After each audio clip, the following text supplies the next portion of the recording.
Bapak Ibu Saudara-saudaraku yang dikasihi oleh Tuhan Yesus, jumpa kembali dengan saya Pendeta Obed Batlayar dalam renungan firman Tuhan tanggal 28 April 2020. Sebelum saya menyampaikan pesan Tuhan, mari kita tundukkan kepala kita dan kita berdoa.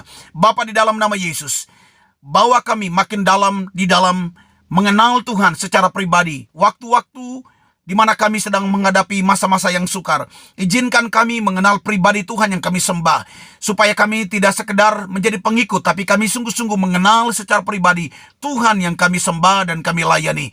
Terima kasih Bapa berbicara kepada kami hari ini, supaya kami makin dalam di dalam pengenalan akan Tuhan, yang membawa kami untuk kami makin hari makin mencintai Tuhan lebih dari segalanya, bahkan membawa kami untuk mengalami segala janji Tuhan yang hebat atas kehidupan kami. Di dalam nama Yesus, haleluya, amin. Baik Bapak Ibu Saudara-saudaraku yang dikasihi oleh Tuhan, mari kita membuka dalam kitab Mazmur pasal 100 ayatnya yang ketiga, yang menjadi fokus perhatian kita.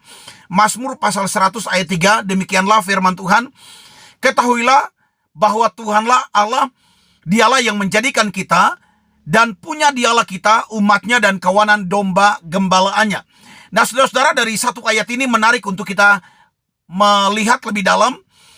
Ada 3 kata penting di sana yang menjadi perhatian saya, saudara-saudara. Yang pertama, pencipta. Firman Tuhan berkata, dialah yang menjadikan kita. Artinya berbicara mengenai pencipta. Saudara-saudaraku yang dikasihi oleh Tuhan, pencipta itu artinya yang menciptakan, yang mengadakan, yang menjadikan, yang membuat, dan sebagainya. Artinya saudara-saudara, ada sesuatu yang tidak ada, dibuatnya menjadi ada. Nah, manusia, Alkitab menjelaskan bahwa manusia pertama diciptakan dari tanah liat. Adam diciptakan dari tanah liat, dari yang tidak ada menjadi ada. Dan Hawa diciptakan dari tulang rusuk Adam, dari yang tidak ada menjadi ada. So, perhatikan, satu kebenaran yang begitu kuat dalam hati saya. Kalau Tuhan yang menciptakan kita, maka tentu Tuhan bertanggung jawab atas setiap ciptaannya. Kalau sebuah company, sebuah perusahaan menciptakan sebuah produk, maka perusahaan itu tentu akan menjaga produknya dengan baik. So, dengar baik-baik Bapak Ibu Saudara-saudara. Kita ini diciptakan dan kita ini adalah ciptaan yang terbaik. Bahkan Alkitab berkata Allah menciptakan kita segambar dan serupa dengan dirinya. Nah, saya percaya Bapak Ibu Saudara, kalau kita punya understanding yang benar tentang kebenaran ini, maka kita akan berjalan setiap hari dengan keyakinan bahwa Tuhan menjaga, Tuhan melindungi kita, Tuhan memproteksi kita, Tuhan memelihara hidup kita, sebab Dia bertanggung jawab atas ciptaannya.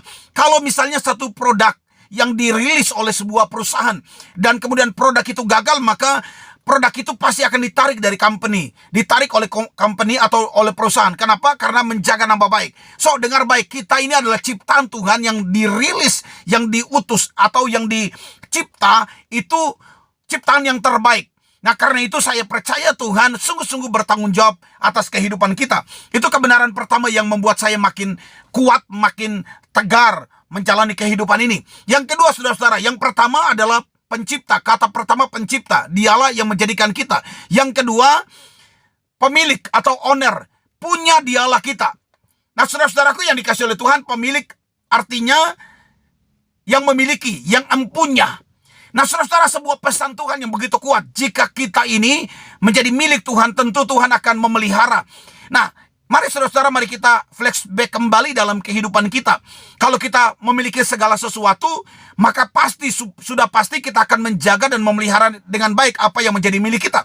Nah, dengar, kita ini menjadi miliknya Tuhan. Punya dialah kita. Itu artinya Tuhan tentu akan menjaga kita. Seperti kita menjaga milik kita, demikianlah Tuhan akan menjaga kita dengan baik. Alkitab berkata bahwa kita ini adalah kepunyaan Tuhan. Kita ini miliknya Tuhan. Kita ini biji mata Tuhan. So, saya percaya, saya percaya Tuhan akan menjaga dan memelihara hidup kita, sebab kita milik kepunyaannya. Yang ketiga, kata yang ketiga adalah gembala. Umatnya dan kawanan domba gembalaannya. Tuhan itu gembala. Gembala artinya yang menjaga, pemelihara, yang bertugas untuk menjaga keselamatan yang digembalakan. Mazmur pasal 23 ayat 1-6. Firman Tuhan berkata, Mazmur Daud, Tuhan adalah gembalaku, takkan kekurangan aku. Ia membaringkan aku di padang yang berumput hijau. Ia membimbing aku ke air yang tenang. Ia menyegarkan jiwaku. Ia menuntun aku di jalan yang benar oleh karena namanya. Sekalipun aku berjalan dalam lembah kekelaman, Aku tidak takut bahaya, sebab Engkau besertaku. Gadamu dan tongkatmu itulah yang menghibur aku.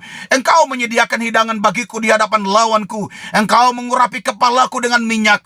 Pialaku penuh melimpah. Kebajikan dan kemurahan belaka akan mengikuti aku seumur hidupku, dan aku akan diam dalam rumah Tuhan sepanjang masa. Haleluya, haleluya. Bapak Ibu Saudara, Mazmur 23 adalah sebuah kebenaran yang memberikan kita kekuatan di masa-masa yang sukar. Sekalipun dalam lembah kekelaman, gada dan tongkat Tuhan itu ada bersama dengan kita.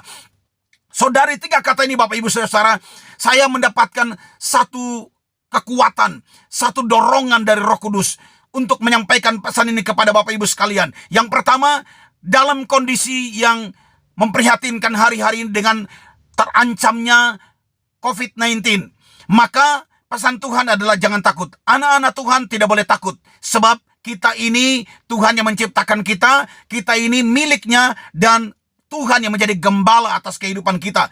Kedua, jangan khawatir dengan apapun, jangan khawatir dengan makan minum, jangan khawatir dengan kehidupan kita, sebab Tuhan tentu pasti, Tuhan amat pasti menjaga, memelihara, dan mencukupkan semua kebutuhan kita. Dan yang ketiga adalah jangan bimbang. Hati kita izinkan untuk tidak bimbang, sebab Alkitab berkata orang yang bimbang tidak dapat apa-apa.